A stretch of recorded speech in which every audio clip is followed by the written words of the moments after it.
Assalamualaikum at magandang gabi sa inyong lahat. Ako nga po pala si Abdulaziz Nadja at ngayon ay pag-aaralan natin ang ika-6 na kabanata. Ito ang kaligirang pangkasaysayan sa panitikan sa panahon ng kilusang propagandista at himagsikan. So, pag-uusapan natin din dito yung mga layunin at katangian ng panitikan sa panahon ng propagandista at himagsikan at sino-sino nga ba yung mga propagandista at sino din si Jose Rizal.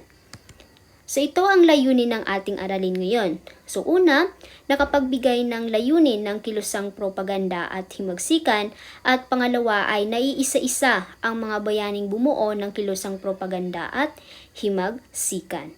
So bago tayo magsimula, ating munang alamin kung ano nga ba ang ibig sabihin ng propagandista. So ano nga bang ibig sabihin ng propagandista? So ito yung mga tao o grupo ng mga tao na nagsasagawa o nagsusulong ng propaganda. So from the word itself, propagandista, propaganda. So sila yung mga nagsusulong ng mga idea, mga informations. Sadya talaga nila na ipagkalat yung mga information, yung mga idea, mga paniniwala, maging totoo man ito o hindi, upang maimpluwensyahan yung mga tao, yung pag-iisip ng mga tao, yung mga pag-uugali nila para sa isang tiyak na layunin.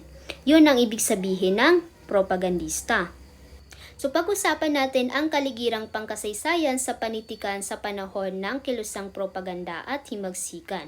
So noong unang panahon, alam natin na tayo ay sinakop ng mga Kastila. So mabilis nang kumalat ang panitikan ng Pilipino dahil na-impluwensyahan tayo ng mga Kastila. So imagine natin na 333 years tayong sinakop ng mga Kastila. So imposibleng hindi nila na-impluwensyahan yung ating kultura at relihiyon. So mahigpit nilang hinawakan yung mga isipan ng mga unang Pilipino. At sinamantala talaga nila yung kanilang kapangyarihan para maimpluwensyahan tayong lahat.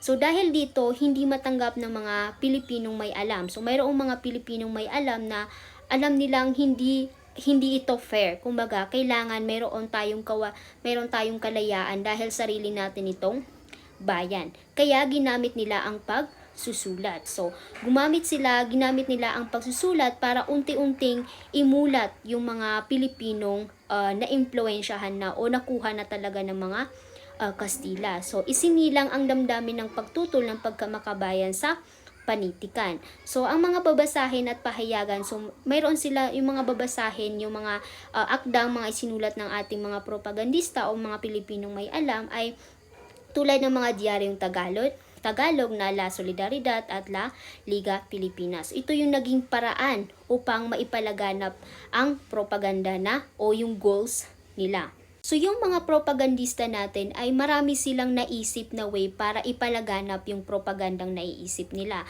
So gumamit sila ng karilyo, sarswelo at balagtasan para ipalaganap yung kanilang propaganda. Kung kaya't nalaman ito ng mga Kastila at masyado silang nagalit at hinigpitan nila yung sensura permanente dahil marami ng mga Pilipino ang naiimpluwensyahan or namumulat na talaga sa katotohanan na hindi na fair yung mga, kumbaga wala ng kalayaan yung mga Pilipino. Sa loob ng 333 years ay wala na silang kalayaan. So, sinunog lahat ng mga Kastila yung mga nahanap nilang mga akda o mga babasahin na kumbaga patungkol sa revolution ng mga Pilipino o laban sa mga Kastila. So nagalit masyado yung mga Kastila. So dahil masyadong nagalit yung mga Kastila ay hinanap nila yung mga propagandista. Kung kaya't nahanap nila itong tatlong pare na si Paring Mariano Gomez, Paring Jose Burgos at ni Paring Jacinto Zamora. So itong tatlong paring ito ay pinatay nila dahil sila ay pinagbintangan na sila daw ang pinakapinuno ng mga propagandista. So, pinatay sila gamit ang garote. So, itong garote na ito ay parang hinihigpitan, kumbaga tinatalian yung mga paa o kamay o lieg para unti-unting mamatay yung tao. So, yung ginamit nilang pagpatay sa tatlong paring ito ay true bitay. So, hinigpitan yung tali sa lieg para sila ay mamatay. So, sa ganitong pangyayari, so dahil sa pagpatay sa tatlong paring ito ay nangyari o sumiklab ang politikal at literaturang paghihimagsik sa mga Pilipino. So, kung maalala natin yung Check 109, I don't know sa mga professor ninyo na yung professor namin kasi ay sinabi niya na noong panahon na ginagarote o pinapatay itong tatlong paring ito ay nandoon si Pasiano kasama si Jose Rizal. Kasi si Pasiano ay guro niya si paring Jose Burgos. So, doon daw nalaman o namulat si Jose Rizal na mayroon ng mali sa ginagawa ng mga Kastila sa mga Pilipino. Dahil alam nilang mga inosente itong mga tatlong paring ito. So dahil sa pangyayari ay nais ng bawat Pilipinong manunulat itong mga propagandista na maghimagsik at lubusang binuo ang panitikang makabayan at pagmamahal sa inang bayan. So dumako naman tayo sa layunin at katangian ng panitikan sa panahon ng propagandista at himagsikan. So nanatili ang mga anyo ng panitikan mula sa patula hanggang sa tuluyan sa panahon ng propaganda at himagsikan. So ang tanging nagbago lamang ay ang mga akdang pampanitikan at tagpangsang ginagamit nila. Dahil hindi nila nasusulat sa Kastila kundi sa Tagalog yung mga akda nila. Dahil very crucial talaga yung bibigay or ng isang ng libro o akda na pantukol sa propaganda, dahil pag mahuli ka ng mga Kastila ay diretso kang papatayin. So, ang mga akda na yon ay naglalayon lamang na pukawin at lubusang imulat yung mga Pilipino sa katotohanan. So, dahil nga sa grabe yung influensya sa atin ng mga Kastila. So doon sa mga akda na yon ay ipinapakilala sa bala na ang kabuuang ginawa ng mga dayuhan na nanakop sa sariling bayang Pilipinas. So nais nilang ihasik sa bawat Pilipino ang damdamin at pagmamalasakit ng isang tunay na Pilipinong makabayan, makatao at tunay na makatiyos sa anumang larangan ng buhay. At dahil namulat na yung mga Pilipino sa katotohanan na ganito pala yung ginagawa sa atin ng mga Kastila, ay namulat sila at ito ay nagbunsod ng di nagtagal na Republika ng Pilipinas sa Malolos. So mayroon ng revolution na nangyari. Okay, so sino nga ba ang mga propagandista? So, sila ang mga kinikilalang pinakatuktok ng mga propagandista. Sina Jose Rizal, Marcelo H. Del Pilar at si Graciano Lopez Hina. At mayroon ding mga kinikilala rin mga propagandista na grabe yung pagtuligsa. So, lahat ng mga akda nila ay patungkol lamang sa pagtuligsa sa mga Kastila na natunghayan din sa mga akda.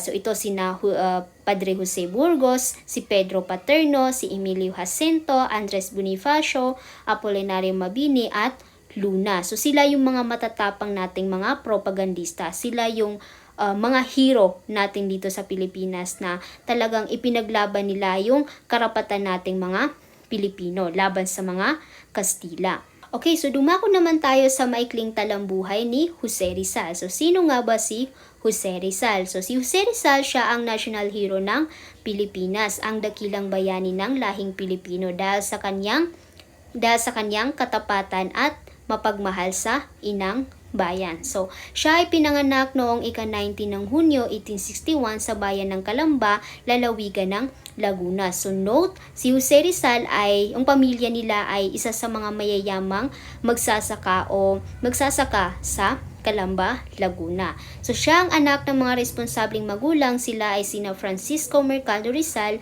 at Teodora Alonso Rialonda. So, pinalaki siya sa magandang pamamaraan, kaya't naging matalino at mapagmahal sa inang bayan si Jose Rizal. So, mayroon ding nabanggit sa history na mayroon silang relatives o isa sa mga mayayaman din na magsasaka sa Calamba na sinasabing si Jose Rizal ay sa murang edad pa lang ay nakikitaan na ng future. Mayroon daw siyang maibubuga sa future. Okay, so si Rizal ay pangpito sa 11 magkakapatid. So ito yung kanyang mga kapatid. So una si Saturnina Mercado Rizal. So ito yung panganay sa kanila. So ang palayaw niya ay Neneng. So kung mapapansin natin sa mga Filipino palayaw na yung mga especially sa mga Kristiyano na yung mga tinatawag nila, yung mga palayo nila na neneng ay kumbaga parang nakuha nila ito kay Saturnina Mercado Rizal na pag tinawag kang neneng ay isa kang responsabling anak na babae dahil si Saturnina Mercado Rizal ay naging kumbaga pangatlong magulang ni Rizal dahil naging katuwang siya ng kanyang mga magulang.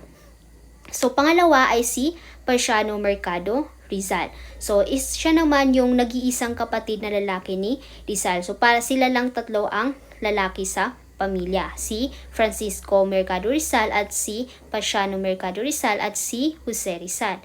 So si Pasiano Rizal, siya ang naging katuwang ni Rizal sa kanyang pag-aaral. Yung pagpasok niya sa paaralan ng Santo Tomas ay siya yung kasama ni Jose Rizal. Siya yung naging katuwang sa lahat ng gawain ni Rizal. Pang-apat na anak ay si Olympia Mercado Rizal. So si Olympia Mercado Rizal, siya yung naging way para makilala ni Rizal si Segunda Katigbak. Kasi si Olympia ay kadormit niya si Segunda Katigbak. So si Segunda Katigbak, siya yung isa sa mga naging kabiyak o minahal, naging parte ng buhay ni Jose Rizal.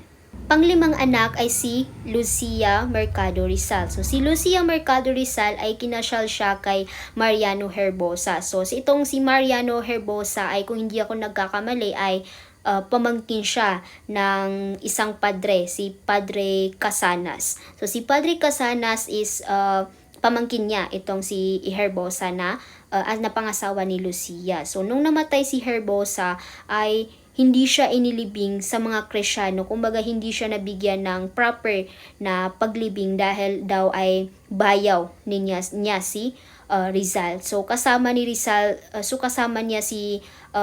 kasama niya ang kanyang bayaw sa paghihirap dahil pinagbintangan sila na nagtataguyod daw sila ng pagsuway sa pamahalaang Kastila. Pang-anim na anak ay si Mariano Mercado Rizal. So itong si Mariano Mercado Rizal ay parang yung napangasawa niya ay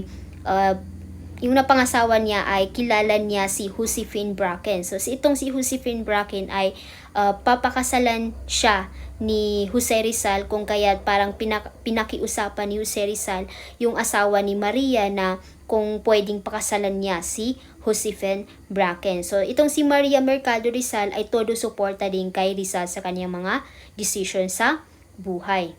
And then pang-pito ay si Jose Rizal. So itong si Jose Rizal, siya ang ating pangbansang bayani. Okay, so pang-walong anak ay si Concepcion Mercado Rizal o kilala ding si Concha. So, si Concha ay kumbaga second siya kay Jose Rizal. Pang-pito si Jose Rizal and then pang-walo siya. So, si Concepcion o si Concha ay namatay siya sa 3 taong gulang lamang. So, dahil ito sa sakit. So, nabanggit din sa history na si Jose Rizal ay meron siyang isinulat na it is his first heartbreak daw nung namatay ang kanyang kapatid na si Concha. Pang-anim naman ay si Josefa Mercado Rizal. So si Josefa Mercado Rizal, mayroon siyang sakit na epilepsy. So dahil ito ay mayroon siyang sakit at naging parte din siya ng mga katipunera. Hindi siya nakapag-asawa. So naging katipunera na lang siya, naging tawag dito, presidente siya ng mga women's chapter ng katipunan. So namatay siya sa matandang dalaga sa edad na 80. So grabe yung support niya kay Rizal para sa kalayaan ng Pilipinas. So pang-sampo ay si Trinidad Mercado Rizal, o si Trining. So siya yung naging kasama ni Jose Rizal sa Dapitan nung pinatapon siya sa Dapitan. So yung last na sulat ni Jose Rizal na Mi Ultimo Adios ay siya yung nakapagtago, si Trinidad. Siya yung huling kasama ni Rizal bago siya mamatay. Ang bunsong kapatid naman ni Jose Rizal ay si Soledad Mercado Rizal. At ang pangatlong anak ay hindi ko siya nabanggit kanina, na si Narcisa Mercado Rizal. So, siya yung naging, siya yung sumuporta kay Rizal through pagbebenta ng kanyang mga alahas. Binenta niya lahat ng kanyang mga alahas para masuportahan ang kanyang kapatid sa pag-aaral niya sa Europa. Dahil noong nag-aaral si Rizal sa Europa ay nalulugi yung kanilang negosyo sa Calamba, Laguna. Kung kaya't binenta niya lahat ng kanyang mga alahas para masuportahan ng kanyang kapatid. At nung namatay din si Jose Rizal, pinatay si Jose Rizal ay siya din yung naghanap ng mga buto ni Rizal para kumbaga i-transfer yung kanyang mga buto dahil walang proper na libingan ang kanyang kapatid. So malapit siya sa kanyang kapatid at lubos na sumusuporta sa kanya sa mga layunin ni Jose Rizal. So ang kanyang ina ang kanyang naging unang guro dahil nung bata pa o nasa murang edad pa lamang si Jose Rizal ay nakikitaan na siya ng kanyang ina ng angking talino. Kaya siya yung nagturo sa kanyang anak. So sa gulang na 3 taong gulang lamang ay natuto na si Jose Rizal na basahin yung mga alpabeto. At nung 5 taong gulang pa lamang siya ay marunong na din siya magsalita ng lengguwahe ng mga Kastila. So sumusulat siya ng mga tula sa 8 taong gulang lamang. So may kahusayan din siya sa pagkamakata, pagkapentor at pagkamandilinlok. So sa 15 taong gulang lamang si Jose Rizal ay marunong na siya o magaling na siya sa mga nabanggit kanina na mga profession. So si Jose Rizal ay isang Pilipinong may angking talino. So kung ipapadescribe natin o i-describe natin si Jose Rizal ay talagang matalino siyang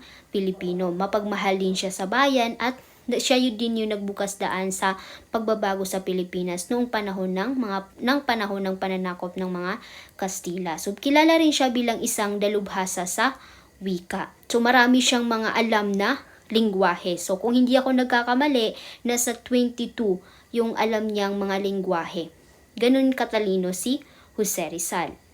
At siya din ay naglakbay sa iba't ibang lugar tulad ng Silangan, ang Estados Unidos at Europa. So, nakilala siya sa kanyang kahusayan sa pagsulat ng mga nobela. So, yes, yung Noli Me Tangere at El Filibusterismo ay lahat siya yung nagsulat doon. So, nakilala siya bilang isang mahusay na manunulat dahil manunulat ng mga nobela, tula, sanaysay at pagiging isang doktor. So, ang kanyang mga akdang Noli Me Tangere at El Filibusterismo ay naglalaman ng mga pang-aabuso. Kung mapapansin natin doon sa mga akda ni Jose Rizal na El Filibusterismo at saka Noli Me Tangere ay although mayroong love story pero yung mga problema doon is yung mga pananakop ng mga Kastila. So, yung mga pang-aabuso ng mga Kastila sa mga Pilipino. So ito yung nagpaalab sa mga damdamin ng mga Pilipino na kailangan nilang kumilos upang mabawi ang kanilang sariling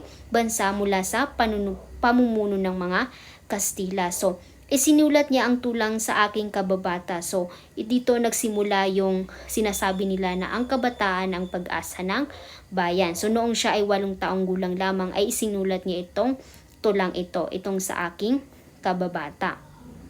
So nag-aral siya ng medisina at pilosopiya sa Universidad de Santo Tomas at nagpatuloy siya ng kanyang pag-aaral ng medisina sa Universidad Central de Madrid sa Espanya. So kung matatandaan natin sa ating history at sa Check 109 ay dahil bakit daw si Jose Rizal ay pinagpatuloy niya yung kanyang pag-aaral sa Espanya sa kursong medisina ay dahil nung nag-aaral siya sa Santo Tomas ay hindi standard yung ibinibigay sa kanila na information o yung mga tinuturo sa kanila patungkol sa medisina ay dahil ayaw ng mga Kastila na maging parang maging matalino yung mga tao, yung mga Pilipino pagdating sa medisina. So, sa mapamantasan ng Heidelberg, kumuha siya ng pangalawang antas ng medisina.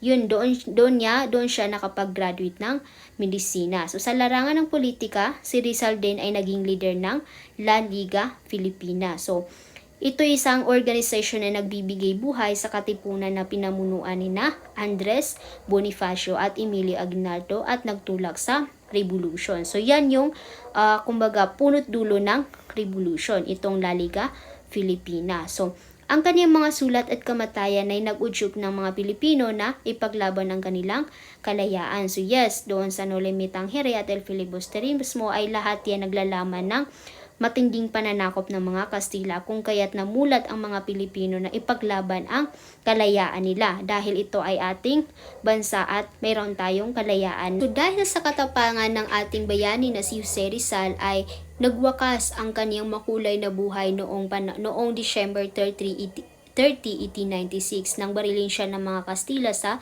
Bagong Bayan. So pinatay siya through firing squad, diba? So yung pagkamatay ni Jose Rizal ay parang naging udyok, tinawag itong Rizal Day dahil naging inspiration ito ng mga Pilipino dahil sa pagtatanggol sa atin ng ating bayani na si Jose Rizal. So, dumako naman tayo sa mga akda ni Dr. Jose Rizal. So, yung mga nobelang No Limitang Here at El Filibusterismo. So, doon tayo sa No Limitang Here o Huwag Mo Kong Salingin. So, ito ay nagmula sa salitang Di Masalang in Berlin 1887 at El Filibusterismo na ito yung mga nagpasiklab ng malaking pagbabago sa kilusang propaganda. So, ito yung mga propaganda ni Jose Rizal. Yung mga akda ni Jose Rizal ay lahat yan ay patungkol sa mga pananakop ng mga Kastila. So, ito yung humantong sa himagsikan laban sa Espanya. So, sa mga nobelang ito, walang takot na inilantad lahat ni Jose Rizal, lahat ng mga kumbaga, ginagawa ng mga Kastila, yung mga pang-aabuso ng mga Kastila sa Pilipinas. So, ipinagbabawal na, so dahil yung mga Kastila, ayaw nila yung mga ganitong ginagawa ng mga Pilipinong may alam, is pinagbawalan nila yung itong dalawang aklat na ito, itong No Limitang Here at El Filibusterismo. Ngunit maraming kopya ang lihim na nakapasok sa bansa. So, kung hindi ako nagkakamali ay mayroong mga friend o mga friends si Jose Rizal na kumbaga nagtago sa mga nobela ni Jose Rizal para ipagkalat ito sa mga Pilipino. So, kamatayan ang parusa sa sinumang mahuli na nagtataglay nito. So, kaya yung mga ibang nakatago sa nobela ni Jose Rizal ay hindi na nila kinakayang ilabas pa ito dahil natatakot na sila sa mga Kastila. So ang No Limitang Here ang nagbigay sa panitikang Pilipino ng mga di malilimutang tauhan at mga larawan ng buhay na nanatili sa isipan ng mga mambabasa. So I think that would be all in my discussion. Thank you for listening and hoping na mayroon kayong natutunan sa kabanata, sa ika-6 na kabanata.